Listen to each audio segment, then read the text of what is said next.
எல்லாருக்கும் வணக்கங்க. இப்போ பார்த்திங்கன்னா நம்ம தலைக்கு ஷேக்காய் அரைக்கிறதுக்காக நம்ம வந்து ஷேக்காயும் இந்த நுரை வரதுக்காக இந்த ஒரு காயும் நம்ம வந்து சேர்த்துருக்குறோம். இது 2-3 நாள் நம்ம வந்து காய வச்சு நல்லா அரைச்சிட்டு நம்ம வந்து ஷேக்கா வந்து ரெடி ஆகிடுங்க தலைக்கு போடுறதுக்கு.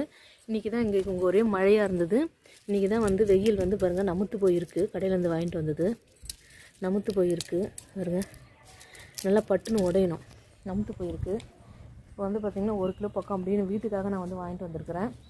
உங்களுக்கு வேணுன்றவங்க நீங்கள் பார்த்திங்கன்னா hair oil, air bag, Sheikha, ஏர் வாஷ் பவுடர் ஷேக்கா எல்லாமே நீங்கள் ஆர்டர் போட்டு வாட்ஸ்அப் நம்பரில் ஆர்டர் போட்டு நீங்கள் வந்து வாங்கிக்கலாங்க. என்னுடைய ப்ரீவியஸ் வீடியோ போய் நீங்கள் பார்த்தீங்கன்னா அதில் வாட்ஸ்அப் நம்பர் இருக்கும். அந்த நம்பருக்கு வந்து நீங்கள் ஆர்டர் போட்டு நீங்கள் வந்து இதை வாங்கிக்கலாம். இப்போ பாருங்கள், நம்ம வெளிநாட்டில் இருக்கிறோம், வெளியூரில் இருக்கிறோம், ஹாஸ்டலில் இருக்கிறோம். அந்த பிள்ளைங்களுக்குலாம் வந்து ஷேக்கா அரைக்கிறதுக்கு டைம் இருக்காது. நீங்கள் வந்து ஆர்டர் போட்டிங்கன்னா நான் வந்து அரைச்சி உங்களுக்கு கொரியர் பண்ணிடுவாங்க. பாருங்கள்.